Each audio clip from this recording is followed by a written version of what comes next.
지난주에 우리 삼빛교회 첫 예배를 드렸고 이제 정말 우리끼리 잘 예배가 시작되는 첫 주일이라고도 할 수 있겠습니다. 삼빛교회가 시작되면서 어떤 말씀을 함께 나누어야 할까 하면서 가장 먼저 예배 소설을 함께 공부하려고 합니다. 이것은 어쩌면 저에게는 굉장히 자연스러운 일입니다. 왜냐하면 에베소서는 성경 전체에서도 가장 대표적인 교회에 관한 책입니다. 교회가 얼마나 영광스러운 곳인지, 그리고 하나님의 지혜와 구원의 그 핵심에 교회가 있다고 하는 것을 너무나 아름답고 그리고 감동적으로 적고 있는 책이 이 에베소서입니다. 사실 예전에 제가 처음 교회를 개척하고 가장 먼저 함께 나눈 책도 에베소서였습니다. 에베소서는 총 6장으로 된 책인데 그때는 이 짧은 서신을 1년 6개월 동안 제가 설교했습니다. 거의 한 60편에 가까운 설교를 이 6장을 설교를 했는데, 이번에는 그렇게 길게 하지는 않고 한 두세 달 정도, 한 10번에서 한 12번 정도 짧은 시리즈로 에베소서 말씀을 함께 나누려고 합니다. 계속 말씀드리지만 설교는 여러분은 그냥 듣는 시간이 아니니까 여러분께서 적극적으로 설교에 참여해 주시고 경청해 주시고, 무엇보다 주중에 이 6장밖에 안 되니까 한 주에 최소한 한 번은 에베소서를 좀 읽고 오십시오. 앞으로 한 2달은 우리 온 교회가 에베소서와 함께 한다 이렇게 생각하시면서, 시간 많이 안 걸립니다. 6장밖에 안 돼요. 한 번 읽기 숙제입니다. 다음 주에 확인은 하지 않겠지만 꼭 읽고 오시기를 부탁드립니다. 우리는 오늘 1절부터 8절까지 읽었지만 이 원문을 잘 보면 에베소서 1장 3절부터 다음 주에 우리가 함께 더 공부하게 될 14절까지 3절부터 14절까지가 한 문장입니다. 한 문장이라는 것은 주어가 있고 끝에 서술어가 나오는 이 문장이 한 문장이라고 부르는데 3절부터 14절까지 이 긴 부분이 한 문장이라는 거예요.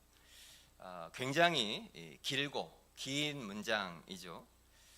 문장이 이렇게 길면 사실 읽을 때 헷갈리기도 쉽고, 이게 무슨 말인지 잘 이해하기도 어렵고, 문체로 보나 스타일로나 사실 권장할 만한 그런 일은 아닙니다. 그래서 아이들 논술 시험에 이렇게 길게 한 문장을 쓰면 아마 좋은 성적 받기는 굉장히 어려울 거예요. 그런데 여러분, 에베소서를 쓴 사람이 누구죠? 바울입니다. 바울은 고대에 2000년 전에 그 시대에 가장 최고의 지성인 중에 한 명이었습니다. 이 세상에는 모든 사람들 중에서 가장 똑똑한 사람 중에 한 명이고, 바울이 쓴 로마서를 우리가 공부해보고 읽어보면 알지만 그 한 글자 한 글자가 우연히 적은 것이 없고, 마치 너무나 탁월한 과학 논문처럼 정말 바늘기 하나 들어갈 데가 없을 정도로 아주 완벽한 논리로 적고 있는 책이 로마서예요. 그런 책을 쓴 사람이 바울인데, 바울이 실수로 이렇게 한 문장을 길게 썼을 리는 없겠죠. 이것은 굉장히 의도적인 것이고, 또 동시에 어떤 면에서는 그럴 수밖에 없었던 이유가 있지 않았을까. 그렇게 철저한 논리적인 바울이 이렇게 긴 문장을 쓸 수밖에 없었던 그런 심정, 그런 것이 있지 않았을까. 오늘 그리고 다음 주에 이 문장을 잘 읽어보면 바울의 심정이 좀 느껴집니다. 바울이 무엇인가에 관해서 말하는데 그 말을 시작을 하고 나니까 끝낼 수가 없는 거예요. 그 이야기를 하는 중에, 여러분도 그럴 때 있죠. 누군가한테 무슨 이야기를 하는데 그것이 마음에서 막 솟구쳐서 그 이야기가 끝나지 않고 이것 이야기하고 그건 이제 그 다음 이야기하고 계속 이야기하게 되는, 지금 바울이 약간 그런 심정이에요. 그 무엇에 관해서 이야기를 시작을 했는데 계속해서 마음속에서 그것에 대한 감동이 솟구쳐 오르고, 이것도 이야기해주고 싶고 저것도 이야기해주고 싶고, 그래서 문장이 점점 길어집니다. 지금 바울이 모든 사람들에게 강하게 이야기하고 싶어하는, 한번 이야기를 시작했더니 끝내지 못하는 그 가장 큰 주제가 무엇이냐면 그것이 바로 하나님의 구원입니다. 하나님의 구원에 관해서 말을 하기 시작했는데 도저히 중간에 건조하게 논리적으로 딱 이렇게 설명하면서 끝낼 수가 없는 바울의 심정이 이 긴 문장에서 느껴집니다. 너무나 깊고 너무나 높고 너무나 영광스럽고 너무나 감동적이고, 도저히 자신의 모든 심정과 자신의 언어로 다 표현할 수 없는 그 하나님의 구원에 대한 감동, 감격, 이것이 사실 이 문장 속에 표현되어 있고 바울이 거기에 얼마나 압도되어 있는지 이 문체만 보아도 알 수 있는 것이 에베소서 1장 맨 앞부분입니다. 우리는 이 긴 문장을 몇 주에 걸쳐서 아마 공부하게 될 텐데 먼저 3절을 한번 보십시오. 그 문장의 시작이 3절에서 시작하죠. 찬송하리로다 하나님 곧 우리 주 예수 그리스도의 아버지께서 그리스도 안에서 하늘에 속한 모든 신령한 복을 우리에게 주시되. 3절 전체에서 가장 핵심적인 단어가 무엇일까요? 여러 가지로 볼 수 있겠지만 가장 중요한 단어는 복입니다. 복.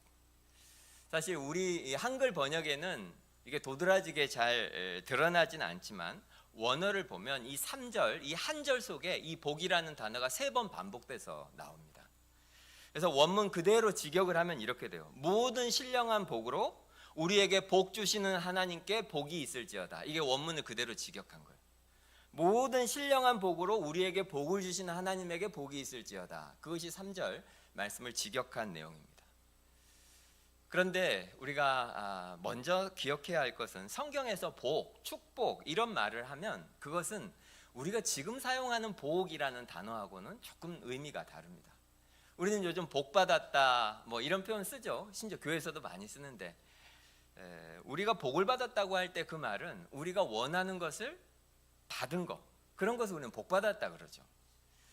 하지만 성경에서는 성경이 말하는 복은 우리가 원하는 것을 우리가 받는 것이 아니고 정확히 말하면 우리에게 필요한 것을 우리가 받게 되는 것을 사실 복이라고 합니다. 그런 의미에서 성경적인 의미에서의 복과 가장 비슷한 단어가 여러분이 많이 들어보신 샬롬이라는 단어입니다. 샬롬 이런 표현 많이 쓰죠.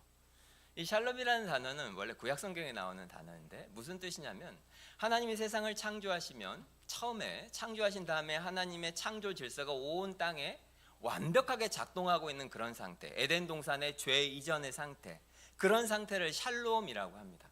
거기 살고 있는 사람들은 자기가 원하는 모든 것을 하나님이 다 주셨고 그래서 부족함도 없고 그리고 더 원하는 바도 없고 모든 것이 완벽하게 만족스러우며 한 인간으로서 내가 가장 완벽하게 존재하고 있는 그런 상황과 환경, 그런 것들을 샬롬이라고 하죠.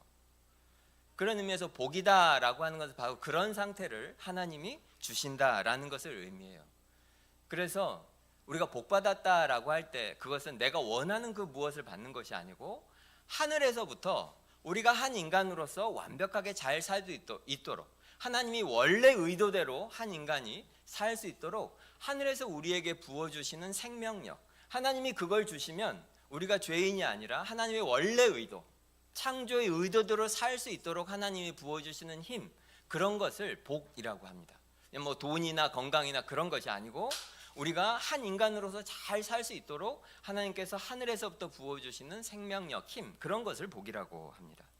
그래서 오늘 바울은 그걸 뭐라고 부르죠? 신령한 복이라고 부르는 거죠. 신령한 복, 모든 신령한 복 이렇게 부르잖아요. 먼저 그렇다면 그 신령한 복을 우리는 어떻게 받을 수 있는가? 오늘 말씀을 보면 알 수 있습니다. 하나님께서 그 모든 신령한 복, 우리가 한 인간으로서 하나님의 의도대로 살 수 있도록 하나님이 주시는 복을 우리는 어떻게 받을 수 있는가? 오늘 우리가 읽은 그 본문을 잘 보면 알 수 있는데, 여러분 성경을 읽다가 이 성경에서 가장 중요한 주제가 무엇인가 알 수 있는 가장 쉬운 방법은 반복되는 단어를 찾는 것입니다. 반복되는 단어나 반복되는 구절이나 그것을 찾으면 그것이 그 부분에서 가장 중요한 구절이거나 단어일 가능성이 매우 높습니다. 먼저 3절 말씀을 보십시오. 그리스도 안에서 하늘에 속한 모든 신령한 복을 우리에게 주시되, 이렇게 말하고 있죠. 그리고 4절을 보십시오. 그리스도 안에서 우리를 택하사, 그렇게 하고 있죠. 6절을 보면 그의 사랑하시는 자 안에서, 이렇게 말하고 있고, 그리고 7절에 보면 우리는 그리스도 안에서 죄사함을 받았느니라, 이렇게 말하고 있죠. 그러니까 바울이 여기서 중요하게 말하고 있는 핵심이 무엇입니까? 그리스도 안에서입니다. 그리스도 안에서, 예수 안에서. 교회에서 많이 사용하는 단어인데, 우리가 예수를 믿고 그리스도인이 된다고 하는 것은 예수님을 어떤 우리가 왕으로 섬기면서 그분 말씀에 우리 잘 순종하는 것이다. 물론 그런 것도 포함되죠.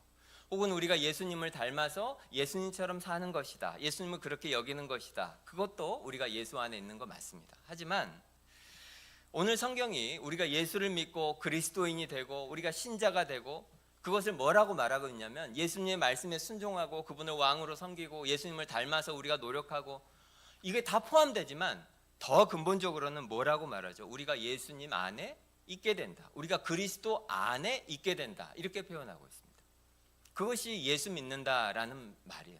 내가 그리스도인이다, 그 말은 내가 예수님 말씀에 그냥 순종한다, 예수님을 닮기 위해서 노력한다, 그런 게 아니고 우리가 예수님 속에 그리스도 안에 우리가 있게 된다, 그런 뜻입니다. 이걸 우리가 성경에서 주로 사용하는 다른 말로 표현해 보면 연합이라고 할 수 있습니다.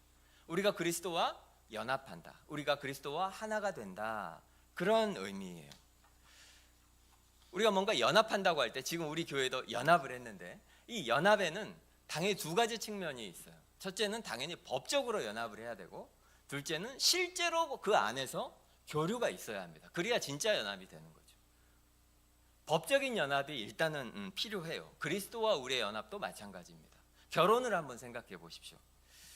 요즘은 이제 결혼을 하고도 이제 예전에는 이제 주로 뭐 남편이 일하고 아내가 가정을 돌보고 이런 가정이 많았는데 요즘 이제 거의 대부분 다 같이 일하시잖아요. 그러니까 결혼을 하고도 부부가 이제 각자 통장을 가지고 있는 이제 그런 부부들이 굉장히 많습니다. 저희도 이제 결혼한 지 27년이 지났는데 처음에 결혼했을 때 아내도 저도 함께 다 일하고 있었어요. 아내도 일하고 있었고. 근데 이제 막상 결혼을 하고 나니까 이제 네 돈 내 돈 이게 없는 거 아니에요. 결혼을 했는데. 근데 처음엔 그게 굉장히 어색하더라고요. 이제 그냥 연애할 때처럼 내 돈으로 뭔가를 사주고 또 당신 돈으로 뭐를 사고 이게 서로가 이제 당신 돈도 내 돈이고 내 돈도 당신 것이고 이렇게 살기까지 조금 시간이 걸리더라고요. 어색한 느낌이 아직도 그때도 있었던 기억이 납니다. 하지만 결혼을 하게 되면 법적으로 당연히 이제 하나가 되는 것이고 통장도 당연히 하나죠. 당연히 통장도 하나가 되는 것이 법적으로 결혼의 의미입니다. 그러니까 그 사람 것이 다 내 것이 되고 내 것도 다 그 사람 것이 되는 거예요. 네 것 내 것 그것이 없는 거죠. 결혼이라는 게 너무 당연한 건데 이것과 똑같이 우리가 그리스도와 연합한다는 것도 마찬가지입니다. 우리가 정말로 그분과 연합을 하면 내 것이 다 예수님 것이고 예수님 것이 다 내 것이 되는 거예요. 그게 법적으로 그렇다면 법적으로. 그래서 예수님이 하신 모든 일이 내가 한 일이 되고 내가 한 모든 일을 예수님이 다 책임져 주시고 그것이 법적인 연합의 중요한 의미 중에 하나입니다. 그래서 성경적으로 볼 때 예수님이 죽으신 것이 나의 죽음으로 여겨집니다. 예수님이 부활하신 것이 나의 부활로 여겨집니다. 그것이 우리가 그리스도와 연합했다고 하는 중요한 의미가 있어요. 예수님이 죽으셨는데 하나님께서는 어떻게 여겨주시는 것입니까? 우리가 십자가에서 죽은 것으로 여겨주십니다. 그게 복음의 핵심이잖아요. 우리가 죽어 마땅한데 예수님이 죽으셨는데 예수님과 우리가 연합해 있기 때문에 한 몸이기 때문에 예수님이 죽으셨는데 우리 것으로 여겨주시는 거예요. 부부가 있는데 한 사람이 빚을 졌다고 해서 그건 나는 상관없는 일이다, 그렇게 할 수 없는 거잖아요. 우리 부부니까 그에게 일어난 빚도 내 빚이고 그가 돈을 벌면 그 돈도 내 돈이 되는 것과 똑같은 이치입니다. 우리가 그리스도와 연합해서 그리스도 안에 있다라고 하면 그 가장 첫 번째 의미는 그렇게 예수님과 우리가 연결되어 있다, 법적으로. 하지만 법적으로만 연결되어 있고 실제로 그 내부에서는 아무 교류가 없다면 그게 뭐겠습니까? 예를 들어 결혼을 했는데 법적으로만 남편과 아내일 뿐 실제로 그 부부 사이에 아무런 사랑도 없고 교류도 없고 만약에 그들 사이에 진짜로 유기적인 그런 교류가 없다면 그럼 부부라고 할 수가 없겠죠. 그리스도와 우리의 연합도 마찬가지입니다. 그냥 법적으로는 내가 예수 믿으니까 교인이다라고 하지만 실제로는 예수님과 실제적인 아무 교류가 없다, 그분과 아무런 교제가 없고 그분과 아무런 연결이 되어 있지 않다면 그건 연합이라고 보기 어렵지 않겠습니까? 우리가 예수를 믿으면 성령님께서 우리 속으로 오십니다. 그런 다음에 오늘 성경이 말하고 있는 것처럼 온갖 좋은 것들을 우리에게 다 선물로 주십니다. 우리를 의롭다고 하시고 그러니까 거듭나게 하시고 우리가 살아가는 동안 우리가 죄로부터 점점 멀어지면서 거룩한 삶을 살도록 해주시죠. 성화라고 부르죠. 그리고 언젠가 우리가 마지막 날이 됐을 때 완전히 영광스러운 모습, 영화, 이 모든 과정을 성령님께서 우리 속에 계시면서 해 주십니다. 그러니까 실제적인 교류가 있다는 거죠. 예수님 때문에. 예수님을 믿으면 그 순간에 하늘로부터 오는 그 모든 복들이 실제 우리 것이 된다는 거예요. 여러분은 어떠십니까? 교리로 이걸 알지만 정말 여러분 속에 예수님이 계십니까? 여러분은 그리스도 안에 정말로 계십니까? 법적으로 정말 연합해 있고 진짜 부부 사이에 있는 그런 교류와 연결처럼 그런 친밀한 교제가 예수님과 여러분 사이에 있으신가요? 여러분은 정말 오늘 현재 그리스도 안에 계신 거 맞습니까? 잘 그런 것 같기는 한데 언제부터 시작됐는지 잘 모르겠다, 그런 분도 계실 수 있죠. 여러분이 실제로 현재 그리스도 예수 안에 있는데 내가 언제부터 그리스도 예수 안에 있었는지는 내가 잘 모르겠다, 이런 분이 얼마든지 있을 수 있습니다. 그리고 남들은 엄청난 그런 회심도 하고 사울처럼 부활하신 주님을 만난 사람이 있다고 하고, 어떤 사람은 막 그 죄가 깨달아지면서 나는 몇 월 며칠 몇 시에 예수 믿기 시작했다, 이렇게 말하는 사람도 있는데 난 잘 기억이 안 난다, 이런 생각을 하는 분도 계실지 모르겠어요. 그런데 예수 그리스도 안에 있는 이 일이 꼭 그런 어떤 드라마틱한 이벤트, 꼭 그것이 있어야 하는 것은 절대로 아닙니다. 처음이니까 제 경험을 조금 말씀드리면, 제 개인적인 경험을 말씀드리면, 사실 청년 시절에 제가 지금도 그렇게 믿음이 아주 좋지는 않지만 진짜 믿음이 별로 없었어요. 여기 증인이 계셔요. 근데 그때 결혼 전인데 여자친구가 계속 이제 교회 가서 예배 드려야 한다고 저를 계속 끌고 갔어요. 근데 이제 교회 가서 설교를 듣는데 너무 괴로웠어요. 목사님 말씀을 듣는 것이 괴롭고 설교를 듣는 것이 괴롭고, 그래서 설교 들을 때마다 진짜 이런 자세로 이렇게 해서 이제 옆에 있던 여자친구, 지금은 아내지만 여자친구가 굉장히 괴로워했어요. 손 내리라고. 왜냐하면 저는 태어날 때부터 교회를 계속 다녔었고, 내가 교회는 내가 누구보다 잘 안다고 생각했었고, 마음의 반항심 때문에 회심하기 전이어서 교회 와서 예배를 드리는데 목사님 설교가 너무 싫은 거예요. 예배 드리는 것도 싫고. 그런데 이제 아내를 따라서 이제 그렇게 아내랑 결혼을 하고 우리가 이제 어떤 교회에 다니기 시작했는데, 이제 그 교회에서 이제 설교를 들으면서 예배를 드리기 시작했는데 이전과는 조금 달랐어요.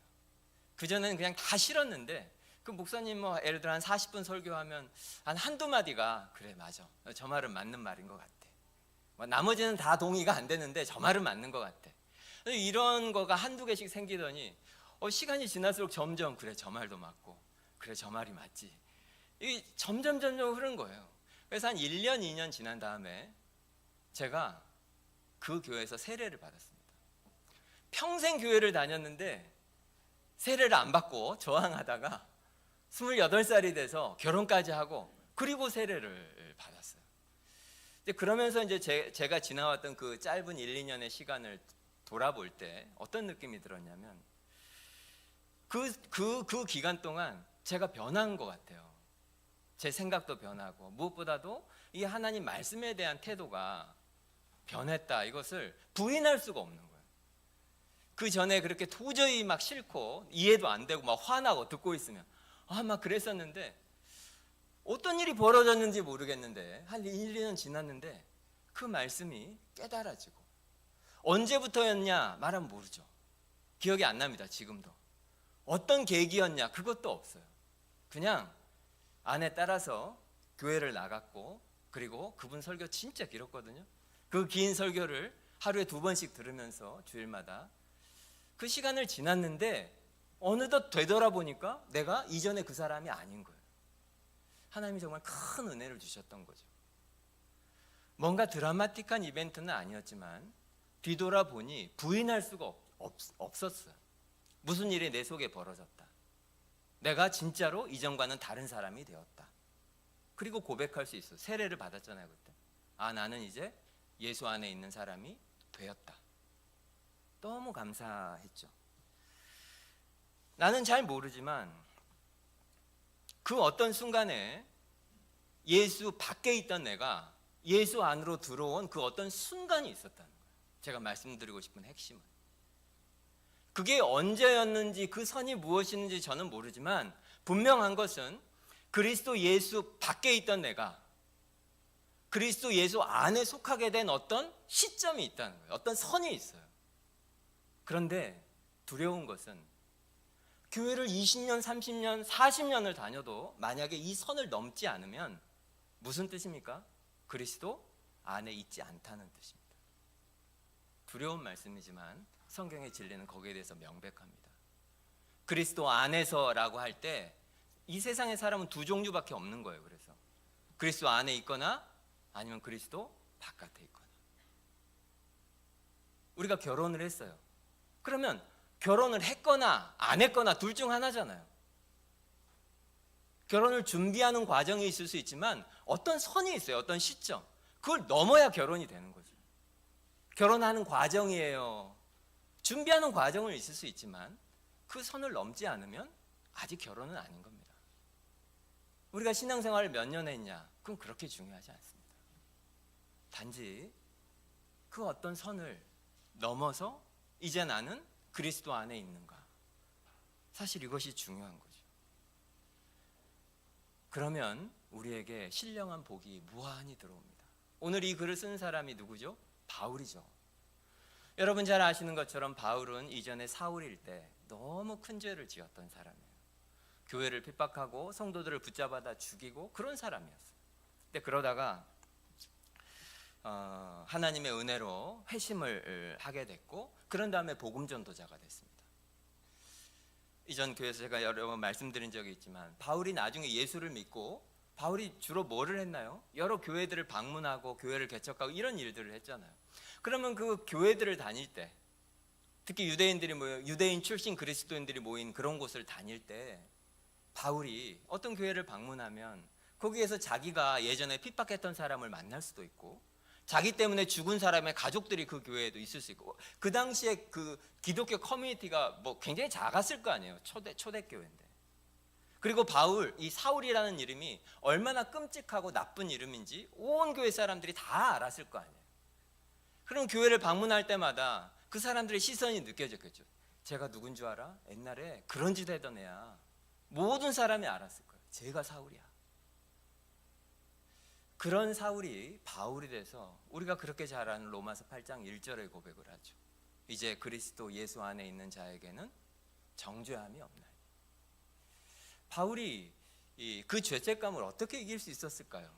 여러분 우리가 누군가한테 잘못을 해도 그 사람 보면 움츠러들잖아요.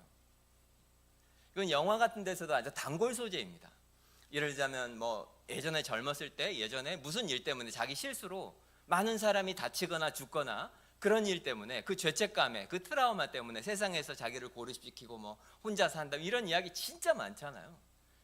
이 죄책감을 이겨내는 일은 진짜 어려운 일이에요. 근데 바울은 어떻게 이렇게 말할 수 있죠? 뻔뻔하게 나는 이제 그리스도 안에 있으니 이제 정죄함이 없다. 어떻게 이렇게까지 말할 수가 있을까요? 복음이 무엇인지 진짜 알기 때문입니다. 그리스도 예수 안에 있으면 내 그 추하고 더러운 모든 것들이 이제 다 의미가 없다. 나는 이제 정죄받지 않는다. 예수 안에 있기 때문에 그 무한한 복이 나에게 부어진다. 이것을 바울은 명확하게 믿고 있었습니다. 그리고 그것을 이 땅에서 우리가 받을 수 있는 모든 복 중에 가장 최고의 복으로 여겼어요. 신령한 복, 모든 신령한 복. 오늘 에베소서를 시작하면서 또 사실상 우리 교회의 이 예배에 에베소서 첫 설교에서 제일 먼저 말씀드리고 싶은 것은 우리가 돈으로 얻을 수 있는 것들이 있고 힘으로 얻을 수 있는 것이 있고 건강으로 얻을 수 있는 것이 있고 권력으로 얻을 수 있는 것들이 있어요. 그런 것들도 복된 것들이지만 하나님이 주시는 복된 것들이지만 진짜 복은 어디에 있습니까? 그리스도 안에 있습니다. 그리스도 안에서 하늘로부터 우리에게 부어지는 그 신령한 것들, 그것을 성경은 진짜 복받았다 그렇게 말하죠. 그런데 그 영적인 복이 그리스도로부터 우리에게 부어지는 그 모든 신령한 복이 왜 모든이라고 하겠어요? 엄청나게 많은 거예요. 엄청나게 많습니다. 그것을 다 말씀드릴 수는 없어요. 우리는 사실 그것을 매주 배우는 셈이고, 그런데 그 모든 영적인 복들을 일일이 다 열거할 수는 없는데 오늘은 그 중에서 단 한 가지, 가장 중요한 복 한 가지만 여러분과 나누려고 합니다. 그것은 7절 말씀에 있어요. 7절 한번 보시겠어요? 7절 말씀을 한 목소리로 한번 읽어볼까요? 시작. 그리스도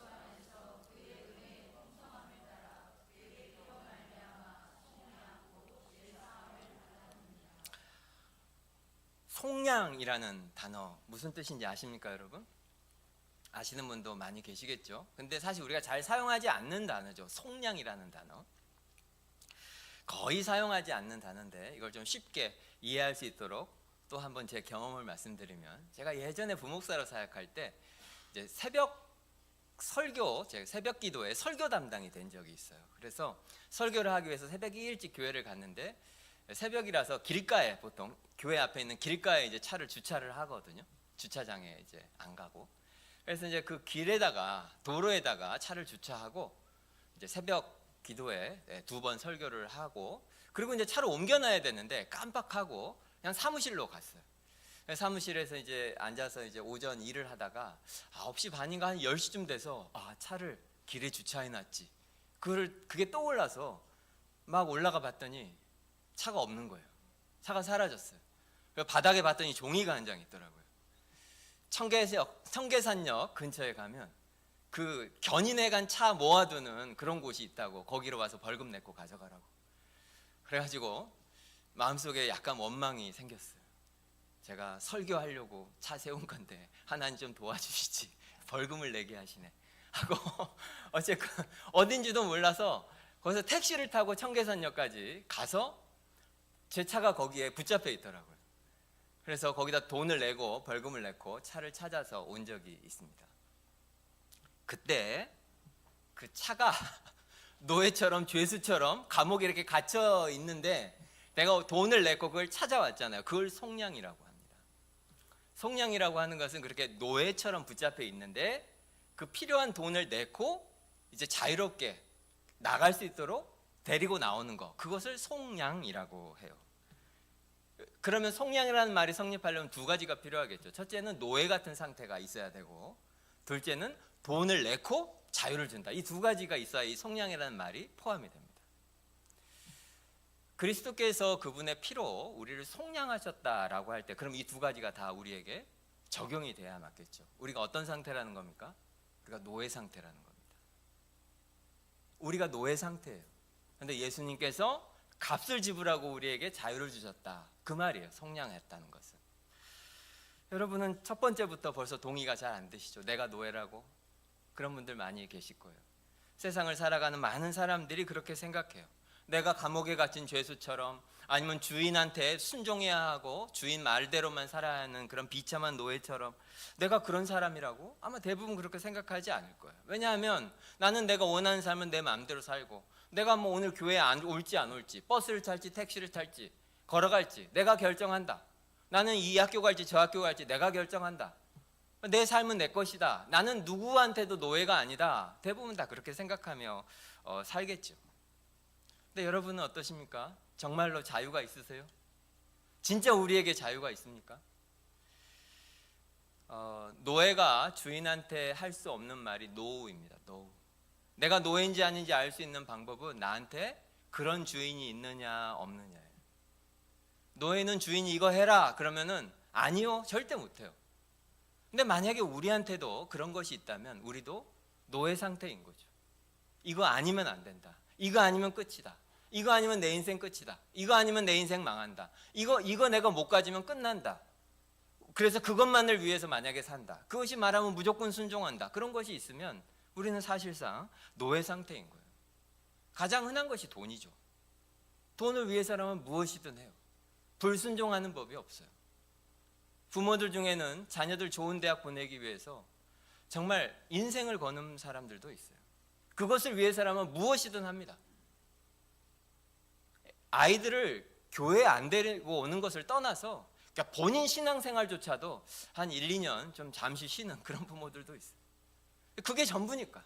그게 내 인생의 목표니까. 그거 아니면 안 되니까. 그것은 자유인이 아니죠. 안 할 수 있어야 자유죠. 자유인은 노라고 할 수 있어야 돼요. 그런데 그것이 아무리 좋은 것이라고 하더라도 노를 못하면 이미 노예인 거예요. 오늘 성경이 말하고 있는 것은 모든 인간은 그런 상태에 있고, 그래서 무엇이 필요하다? 속량, 즉 구원이 필요하다, 이렇게 말하고 있습니다. 그런데 속량의 또 다른 중요한 의미가 무엇이라고 그랬죠?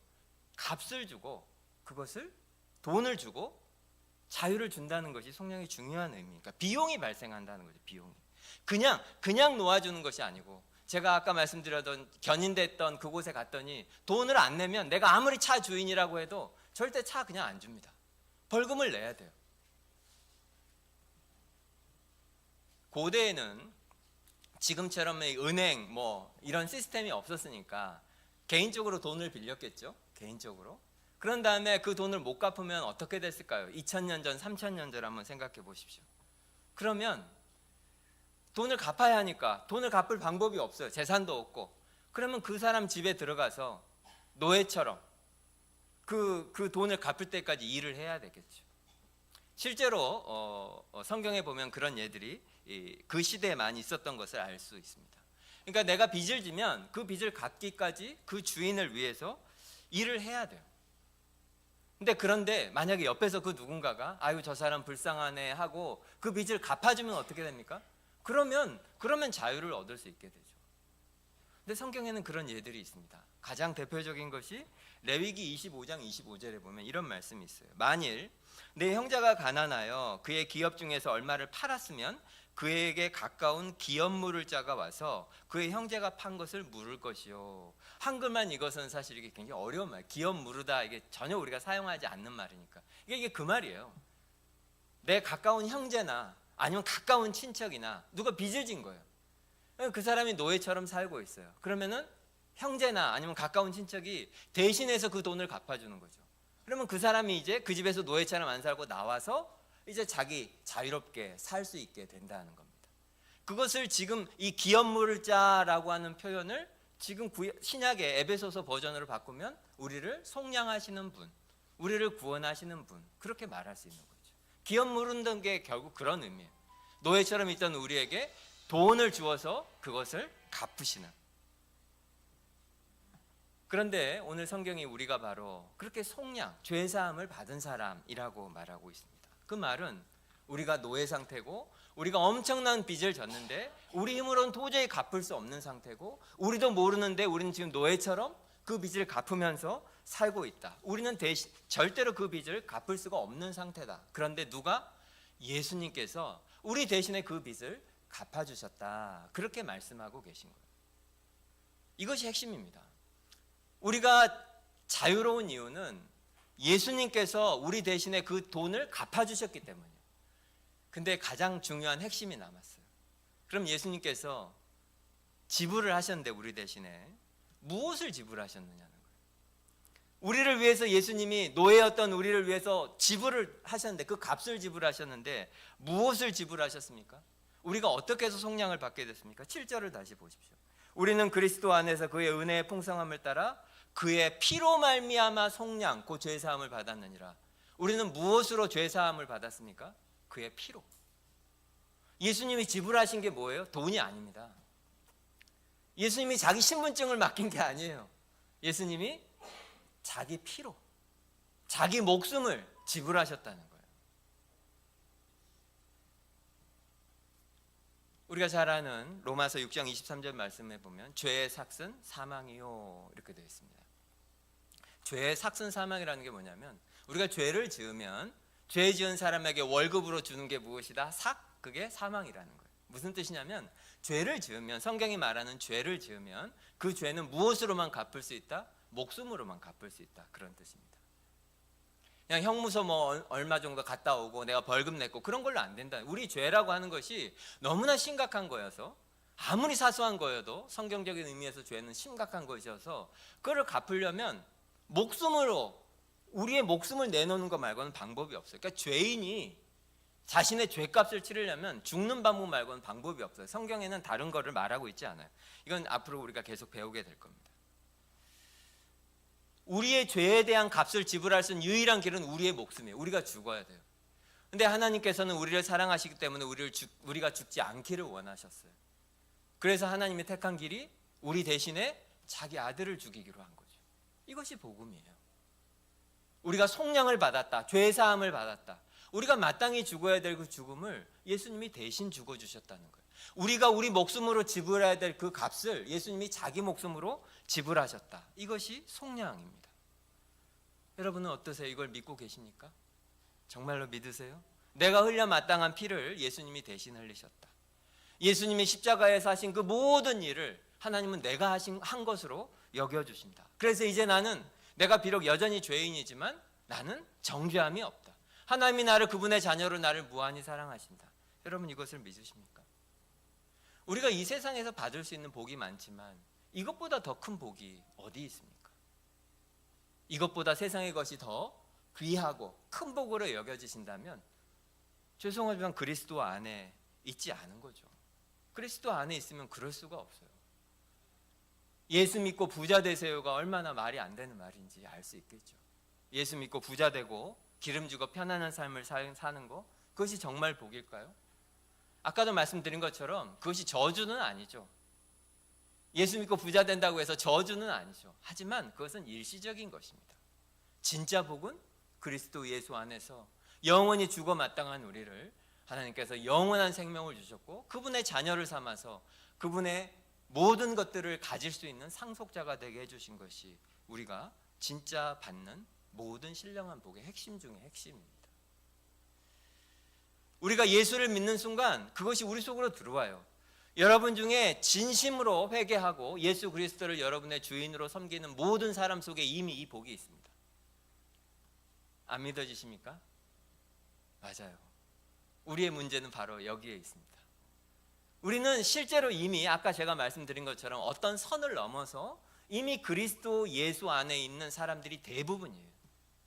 그런데 내가 진짜로 그 예수 안에 있는 사람이 맞나? 나한테 진짜로 그런 복이 있나? 이것을 우리는 잘 못 느끼고 살고 잘 누리지 못하고 삽니다. 내가 정말 하나님 자녀가 맞나? 여러분이 진짜 그리스도 안에 있고 제가 아까 말씀드렸던 그 선을 넘었는지 안 넘었는지 무엇을 보면 알 수 있을까요? 여러 가지 것들이 있습니다. 교회 나오는 것도 좋고 예배 드리는 것도 좋고 여러분이 교회 섬기는 것도 좋고 다 그런 것들이 하나의 사인일 수 있지만 진짜 사인을 오늘 성경이 말하고 있어요. 6절을 한번 보십시오.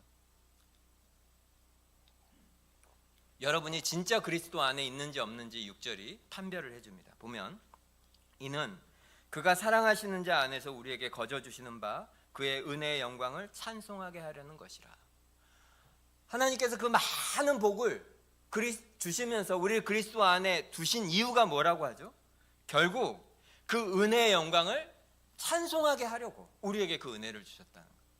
결국 우리가 진짜 그리스도 안에 있는지 없는지를 무엇을 보면 아냐면 찬송에 있습니다. 찬송. 그게 무슨 말인지 들어보십시오. 12절 말씀에도 같은 말을 해요. 이는 우리가 그리스도 안에서 전부터 바라던 그 영광의 찬송이 되게 하려 하심이라. 14절에도 이는 우리 기업의 보증이 되사 그 얻으신 것을 속량하시고 그의 영광을 찬송하게 하려는 것이라. 제가 지금까지 설교한 이 내용을 여러분은 사실 다 아실 거예요. 교회를 다니시는 분들이 대부분이기 때문에 제가 지금까지 길게 설교를 했지만 이 중에서 여러분에게 신선한 건 없을 거예요. 다 아는 걸 거예요.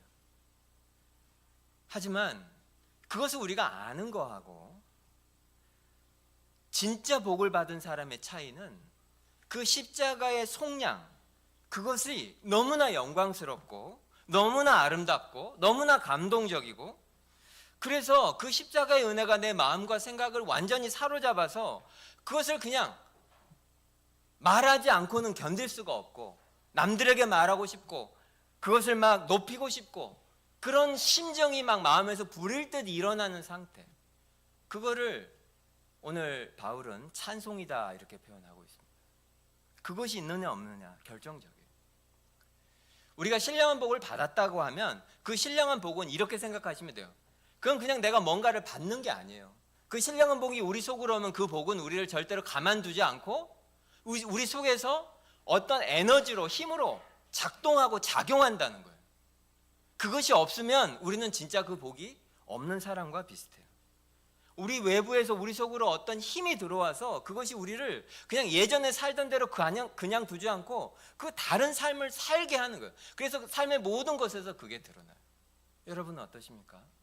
제가 말씀드린 이 성령에 관한 교리 다 아시죠? 근데 그것이 여러분 속에서 막 여러분에게 힘을 주고 여러분 속에서 감동을 주고 그런 게 있으십니까? 이 성령과 관련해서 성경이 정말 많은 예들이 있는데 그 중에서 제가 굉장히 자주 드는 예 중에 하나가 바로 룻기 이야기입니다. 여러분 룻 이야기 너무 잘 아시죠? 룻은 모압 여자예요. 이스라엘 여자가 아니에요. 모압 땅에 살고 있는데 이스라엘에서 일종의 이제 이민온 가정에 한 남자를 만나게 돼요. 그래서 그 남자를 만나서 이제 국제 결혼을 합니다. 사랑에 빠져서 결혼을 해요. 그런데 뭐 전염병이 돌고 이래가지고 집안에 있는 모든 남자가 죽어버려요.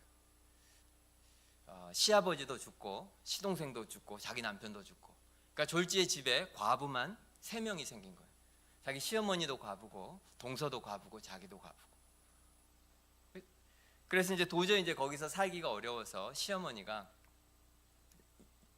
이스라엘 사람이니까 다시 유대 땅으로 돌아가겠다고 그럽니다. 그러면서 며느리들을 앉혀놓고 너희들 집으로 가라. 나는 고향으로 가겠다. 근데 두 며느리 중에 오르바는 고향으로 갔는데 이 룻은 그 시어머니를 따라서 외국까지 가기로 합니다. 자기 고향이 아닌데.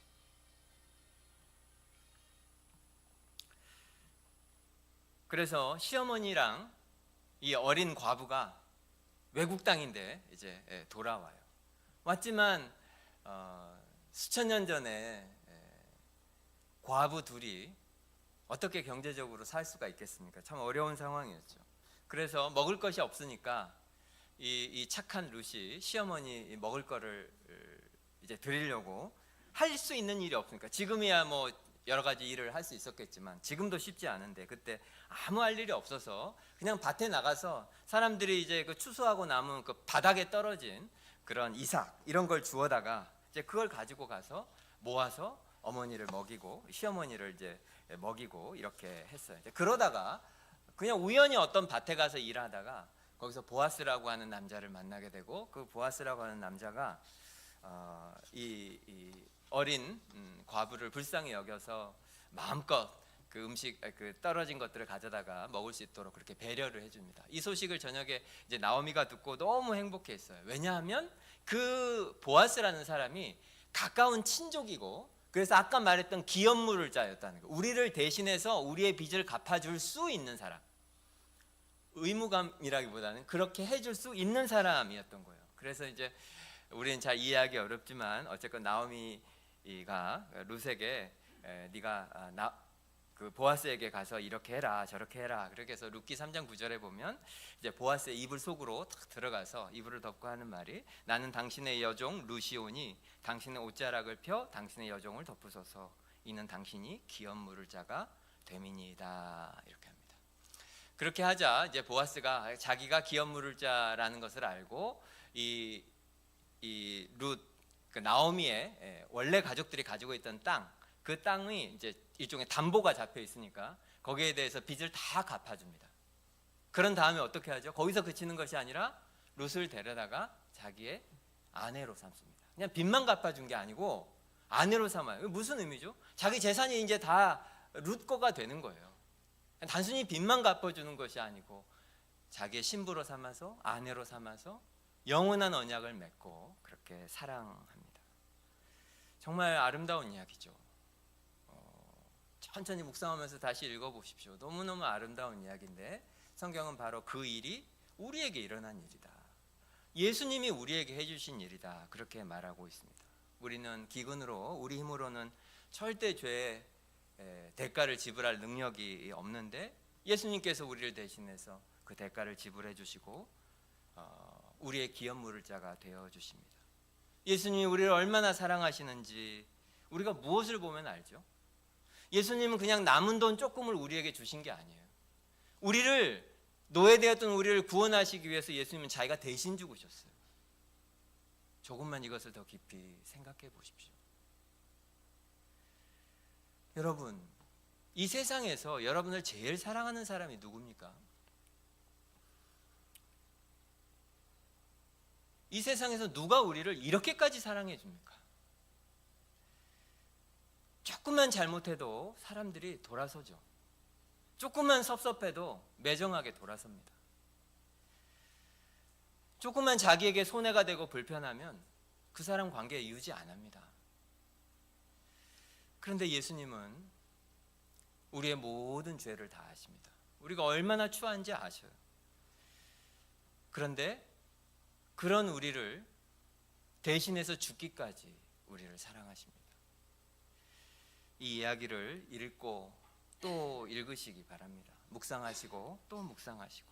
언제까지? 아까 말씀드린 것처럼 이 이야기가 오늘 바울의 심정처럼 한번 이야기를 시작하면 끝낼 수 없는 그런 심정이 될 때까지 우리의 생각을 사로잡고 우리의 마음을 사로잡고 가만히 앉아서 도저히 이 이야기를 내가 감당할 수 없을 것 같아서 예배당에 나와서 엎드려 기도하며 울며 누군가에게 이 이야기를 하지 않고는 견딜 수 없어질 때까지, 이 아름다운 이야기가 나를 완전히 사로잡을 때까지 그렇게 이 이야기를 읽고 또 묵상하십시오.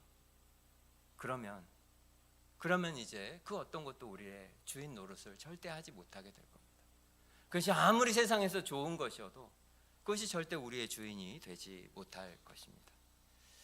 우리 교회가 이 영광과 이 감동에 사로잡혀 오직 하나님의 그 은혜의 영광을 찬송하는 그런 교회가 되기를 바라고, 우리 모두가 핏값으로 산 바가 되었으니 그분을 기쁘시게 하는 삶을 모두 살게 되기를 간절히 바랍니다.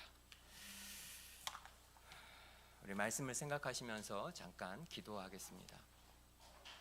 한번 기억해 보십시오. 우리가 누구인지, 내가 어떤 상태에 있다가 지금 이 자리에 있게 되었는지 생각해 보십시오. 우리는 소망이 없는 죄인이었고 우리 힘으로 절대로 여기 앉을 수 없습니다. 우리 구주 우리를 위해서 그 크신 희생을 하셨고 우리는 그 은혜를 덧입은 자들입니다. 여러분, 절대로 우리가 여기 있는 것이 당연한 일이 아닙니다. 우리가 여기서 예배드리는 것도 전혀 당연한 일이 아닙니다. 거대한 희생이 우리를 위해서 치러져서 우리가 여기 있습니다. 그만큼 우리를 사랑하십니다. 우리 주께서 우리에게 베푸신 그 큰 사랑과 은혜 우리가 다시 기억하고 그 은혜의 영광을 찬송하는 삶을 살겠습니다. 그런 교회가 되게 해주십시오. 우리 함께 하나님께 기도하겠습니다.